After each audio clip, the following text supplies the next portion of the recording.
Hi friends, नमस्कार दोस्तों। आपका आपके इस चैनल में हार्दिक स्वागत है। दोस्तों, मैं आशा करता हूँ आप आनंदमय जीवन व्यतीत कर रहे होंगे। दोस्तों, आपने एमपीटेट प्रीम्स क्वालिफाई कर लिया होगा और अब फाइनल सुपर टेट के प्रिपरेशन के बारे में सोच रहे होंगे। तो दोस्तों, मैं आज ये जो डेटा लेकर आया हूँ आपकी ही प्रिपरेशन में चार चांद लगाने के लिए लेकर आया हूँ। और यदि आप इसको डीपली समझते हैं तो ये डेटा मटेरियल आपके लिए रामबाण साबित होगा।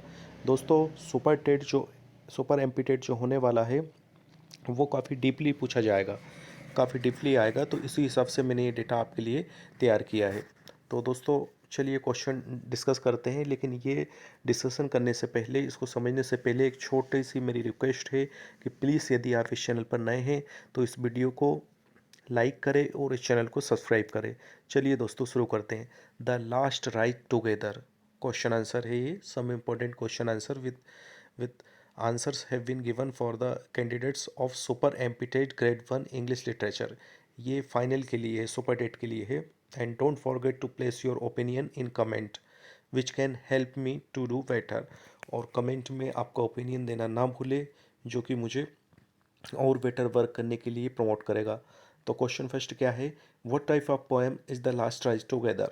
ये किस टाइप की पोएम है? तो दोस्तों, इसका आंसर मैंने नहीं लिखा है क्योंकि ये लगभग आप सबको पता होगा। तो आप प्लीज़ बताने की कोशिश करें कि ये पोएम किस टाइप की है। चलिए मैं बता देता हूँ कि ये एक ड्रामेटिक मोनोलॉग है। नेक्स्ट क्वेश्चन क्या है? Comment on the title of the poem the last ride together. Last ride together poem का जो टाइटल है उसके ऊपर कमेंट करें, कुछ लेख लिखें। इसमें देखते हैं हमने क्या लिखा है। The title of the poem the last ride together is fully justified. ये पूरी तरह से जस्टिफाइड है, न्यायोचित है, ठीक है इसका title. It refers to the single theme of the poem. ये जो है इसकी एक सिंगल थीम को रेफर करता है, namely attempt at seeking a resolution out of the greatest crisis of the speaker's life. ये क्या है कि the last ride together is fully justified, it refers to the single theme of the poem. जो poem की single theme है, जो poem का dramatic monologue है, उसको जो है शो करता है। Namely the attempts at seeking a resolution out of the greatest crisis of the speaker's life. जो स्पीकर्स है, इसका जो नरेटर है, जो पोएट है, उसका जो है लाइफ के ग्रेटेड क्राइसिस क्या है? Created by the rejection of his love. वो किससे डरता है? वाई हिज बिलव्ड, जो उसकी प्रेमिका है, उसके रिजेक्शन से डरता है और किसी से नहीं डरता। दुनिया में उसे सबसे ज़्यादा खतरा इस चीज़ से महसूस होता है। It is in the last ride together. ये उसकी लास्ट राइड रहती है विथ हर, उसके साथ में। That he finds a theological and philosophical solution to his problem. और वो इसका जो है कि एक एक थियोलॉजिकल और फिलोसफिकल सॉल्यूशन पाने की कोशिश करता है। क्वेश्चन नंबर नेक्स्ट देखिए आप, थर्ड वाला। Since now at length needs must be. Since now at length needs must be. Who is the speaker here? What makes him lament thus? देखिए यहाँ पर जो है कि इन लाइन का स्पीकर कौन है? What makes him lament thus. Answer देखिएगा आप। The rejected lover in Browning's dramatic lyric is the speaker here. जो रिजेक्टेड लवर जो है इन ब्राउनिंग्स ड्रामेटिक लिरिक्स में, वो इसका स्पीकर है। He has tried every means to retain her love. वो हर प्रयास करता है उसका प्यार पाने का। But now he understand that he has reached such point of discord where no reconciliation is possible. वो सोचता है कि वो अब एक इस पॉइंट पर आ चुका है कि कोई भी रिकॉन्सिलिएशन उसके लिए संभव नहीं है। Therefore he tries to rationalize his failure and console himself by accepting the fact that rejection must have been predestined। वो ये सोचता है कि अब वो इस पॉइंट पर आ गया है, जीवन और मौत का सवाल हो गया है। यदि प्रेमिका द्वारा रिजेक्शन किया जाता है तो उसका बच पाना मुश्किल है। नेक्स्ट क्वेश्चन क्या है? My whole heart rises up to bless your name in pride and thankfulness. Who is the speaker here? Why does he use the words pride and thankfulness? ये जो लाइन है इसका स्पीकर कौन है और वो ये वर्ड्स क्यों यूज करता है। आंसर देखिएगा, though he has been rejected, हालांकि रिजेक्टेड हो चुका है, he now takes pride in the fact that she loved him once again, और वो इस उम्मीद में रहता है कि she loved him once again, वो दोबारा उसको लव करेगी, again she loved him, he thanks her for doing so, और वो उसको उसके लिए धन्यवाद भी देता है। नेक्स्ट क्वेश्चन देखिएगा, what does the speakers in Browning's the last ride together claim for his lady after being rejected by her, why does he do so. What does the speaker in Browning's the last ride together, जो last ride together का speaker है Browning, from his lady after being rejected by her, उसके द्वारा rejected कर दिए जाने के बाद में why why does he do so, वो क्या करता है। When the speakers of Browning's poem The Last Ride Together understand that his relationship with the lady love finally has reached such a point where no reconciliation is possible, he claims two things from her. First, he wants to keep the memory of their affair, and secondly, he proposes to her for a last ride together. He hopes to transform the ride into a journey towards the entirely and find out the theological and philosophical resolution to his crisis. फिर से समझिएगा आप, when the speakers of Browning's poem The Last Ride Together understand, ये जो ब्राउनिंग्स की poem का जो speaker है वो समझता है that his relationship with the lady love finally has reached such point, उसका जो लेडी लव के साथ में जो रिलेशन है, उसकी प्रेमिका के साथ में रिलेशन है, वो फाइनली किस पॉइंट पर आ चुका है, where no reconciliation is possible, जहाँ पर कोई रिकॉन्सिलिएशन संभव नहीं है, पीछे हट पाना मुश्किल है। He claims two things from her, वो उस पर दो चीज़ बोलता है। First, he wants to keep the memory of their affair, पहला कि उसके जो प्रेम की महत्वपूर्ण मीठी यादें हैं वो उसको संजोए रखना चाहता है, and secondly he propose to her for a last ride together, दूसरा वो उसे एक लास्ट राइड के लिए प्रपोज करता है।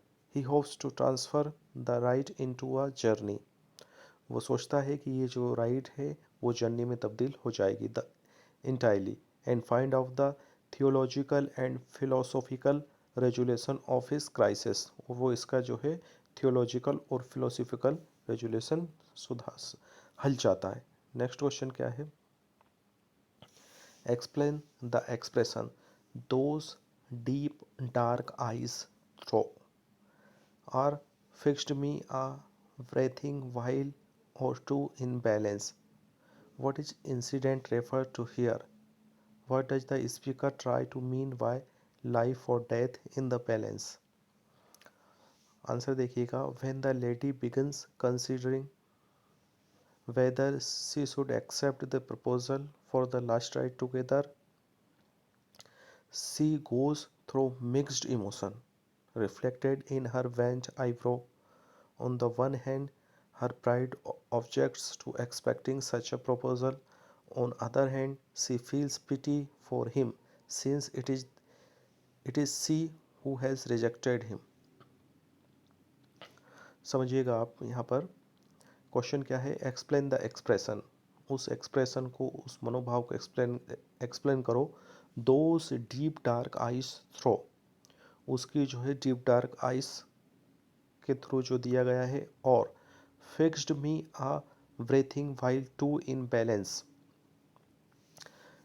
What is the incident refer to here, यहाँ पर कौन सा इंसिडेंट रेफर किया गया है, what does the speaker try to mean while life और death in the balance. Answer क्या है, when the lady begins considering whether she should accept the proposal for the last ride together, जब जो lady इस पर विचार करती है कि उसको उसकी लास्ट राइड का प्रपोजल एक्सेप्ट करना चाहिए या नहीं, या she goes throw mixed emotion, या वो जो है मिक्स्ड इमोशन में जो है चली जाती है, reflected in her went eyebrow, जो कि उसकी सिकुड़ी हुई भुहों में दर्शाता है, उतर आता है। ऑन द वन हैंड, एक तरफ her pride objects to expecting such a proposal, एक तरफ उसका जो प्राइड रहता है उसका जो गुरूर रहता है वो उसे रोकता है इस प्रपोजल को एक्सेप्ट करने से। On other hand she feels pity for him since it is she who has rejected him, और दूसरी ओर वो उस पर दया खाती है रिजेक्ट करने के बारे में सोचकर। नेक्स्ट देखिएगा, what does the speaker try to mean by life और डेथ इन द बैलेंस। यहाँ पर जो है स्पीकर का मतलब क्या है, लाइफ और डेथ इन द बैलेंस, इस विषय पर। आंसर क्या है, after being rejected by his beloved the speaker propose to her for a last ride. जब वो उसको रिजेक्ट कर देती है तो वो केवल एक लास्ट राइड के लिए उससे बोलता है। When she begins considering her proposal, जब वो उसके प्रपोजल को कंसिडर करने लगती है, विचार करने लगती, it seems to him as if her pronouncement would determine his death और लाइफ। तो फिर वो स्पीकर है वो सोचता है कि अब इसका जो जवाब रहेगा वही मेरे लिए जीना और मरना रहेगा। As he has invested his soul hope in transferring the journey on earth to heaven thereby seek salvation, और वही उसके लिए स्वर्ग या नर्क रहेगा, उसका हाँ या ना करना ही। नेक्स्ट क्वेश्चन क्या है, the blood again, what is the incident refer to here when his beloved begins considering his proposal। Question समझिएगा आप, the blood again, what is the incident refer to here. यहाँ पर क्या है, ब्लड अगेन, खून again, what is the incident, ये जो incident है किस चीज़ को रेफर करता है यहाँ पर। आंसर देखिएगा, when his beloved begins considering his proposal, जब उसकी जो प्रेमिका है वो उसके प्रपोजल पर विचार करती है, for a last ride together, last ride पे जाने का, the speaker remains utmost suspense as whether she will accept it और नॉट। तो जो स्पीकर है वो सस्पेंस में रहता है, सोचता है कि वो एक्सेप्ट करेगी या नहीं। He becomes so pale at the thought of the rejection of his proposal, वो काफ़ी घबरा जाता है, काफ़ी भावुक हो जाता है ये सोचकर कि कहीं वो रिजेक्ट ना कर दे। That it seems to him his blood gets frozen, और उसे ऐसा लगता है कि उसका खून जम गया हो। But as she agrees he understand that his mission will be fulfilled, पर जैसे ही वो एग्री करती है वह समझता है कि उसका मिशन फुलफिल हो जाएगा। And he feels coming back to life again, और वो वापस जो है जीने का सोचेगा। Question number 9, so one day more and tonight, why does the speaker think so? So one day more and tonight, why does the speaker think so? इसे का आंसर देखिएगा, as the lady accept his proposal for a last ride, जैसे ही lady जो है उसके last ride के proposal को एक्सेप्ट करती है, the speaker feels elated since he consider that in love one experience the divine and gets transfigured almost into a god like personality. वो देवी आनंद की अनुभूति करता है। Again the speaker's hope is sustained by the improvements of the present और the earthly existence. If the world ends tonight, वो सोचता है कि यदि दुनिया ख़त्म हो जाती है तो he thinks he will carry forward his last ride to eternity, he will carry forward his last ride to eternity. तो वो दुनिया भी यदि कोई ख़त्म हो जाए तो उसे कोई फ़र्क नहीं पड़ता, वो सिर्फ क्या चाहता है, उसके साथ में एक लास्ट राइड चाहता है। नेक्स्ट क्वेश्चन देखिएगा, if you saw heaven was here, what makes the speaker to exclaim in his fashion, what is the lover's concept of love implied here. Conscious or conscious grew, your passion grew. Star sign 2, explain how the speaker makes a comparison between the cosmic events and the effect of the touch of beloved। Answer क्या है इसका, after accepting his proposal for a last ride, the beloved leans on his breast for a moment. The touch generates such euphoric sensation in his mind that he feels to experience some divine events happening with him. वो अपनी प्रेमिका के स्पर्श से एक देवी अनुभूति feel करता है. Just as breast saved cloud looks a little stooping by the lord of light, set at a time by the setting suns and the rising moons and the rising evening stars light or blazing. The lover feels expressing the same kind of bliss at the physical contact with his love. Nevertheless, this makes him forgetful of the falsely existent and he experiences love as a spiritual quality. वो अपनी प्रेमिका के संपर्क में आकर अपनी प्रेमिका का फिजिकल टच पाकर जो लवर रहता है वो एक अलौकिक अनुभूति फील करता है. यहाँ पर ये बताया गया है. नेक्स्ट क्वेश्चन क्या है? Explain the expression billowy bosomed. Next, thus leaned she and lingered, joy and fear. Why does the speaker use the words joy and fear? Question देखिएगा. My soul smoothed in the wind. Why does the speaker compare his soul to a long cramped soul? The rejection of his love by the beloved shattered his mentally. When she agreed to his proposal for a last ride, he felt highly relieved as he has hoped to transform the journey beyond this temporal world towards entirely. So, while riding with his beloved against the wind, he feels his mind now free, just as folded paper gets unfolded and flutters in the wind. जब जो है उसकी प्रेमिका उसके proposal को accept कर लेती है तो वो इस तरह से फील करता है कि जिस तरह से एक मुड़ा हुआ जो पेपर है वो अनफोल्ड हो गया हो और उड़ रहा हो. नेक्स्ट,